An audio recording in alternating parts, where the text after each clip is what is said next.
Martin Morris, Alzheimer's Recovery Diary. Welcome.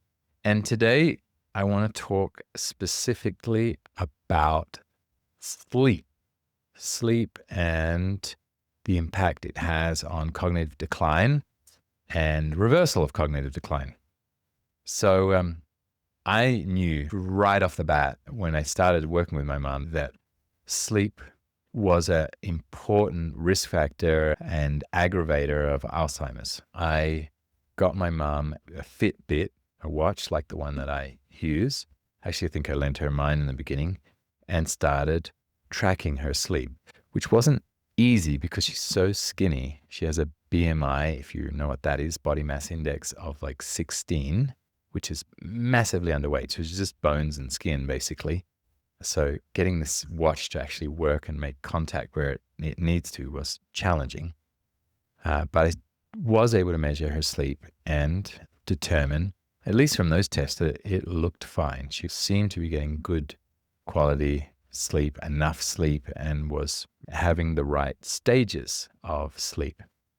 However, one test that I didn't do, which I knew I would have to do at some stage, was a proper sleep test, because this one is valuable, but it's not a sleep test to test sleep apnea and other conditions.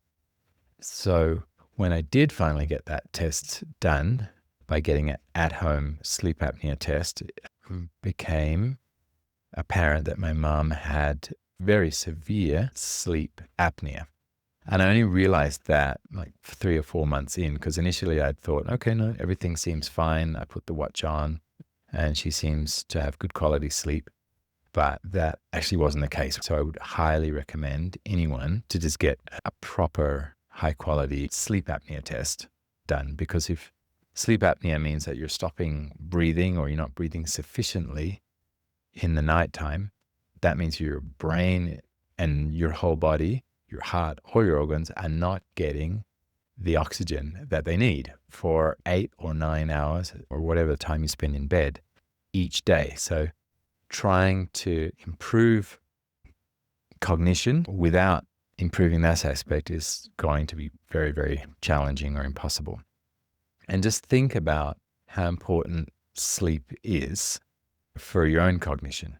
If you have a poor night's sleep, just think how you function the next day. I think it gives us all like symptoms like we had Alzheimer's, like we're not so good at remembering things. We feel all sorts of brain fog.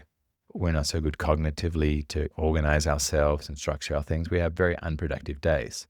Just one night of sleep. So I see sleep as just like poor sleep is like just giving yourself a mini dose of Alzheimer's.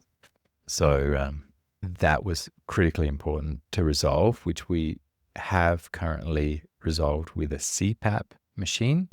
So CPAP machine is a mask that a person wears at night, and it is very effective at resolving sleep apnea.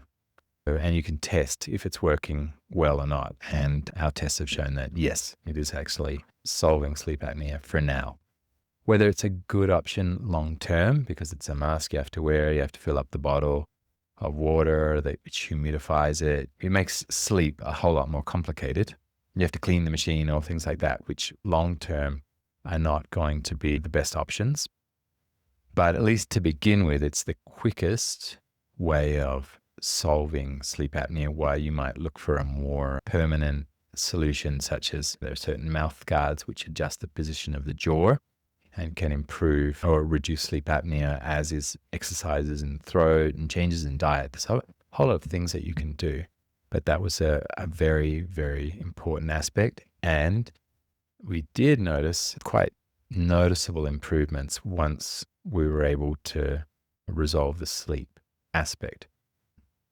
Actually, I think sleep is so powerful that just resolving sleep could improve a lot of symptoms and even perhaps stop someone's deterioration, just because it's so powerful. Like, I'll get into it in another episode about just what sleep can do in the brain. But yeah, I would say that's a super, super important aspect to at least get properly evaluated earlier on, because it's like the base of a pyramid.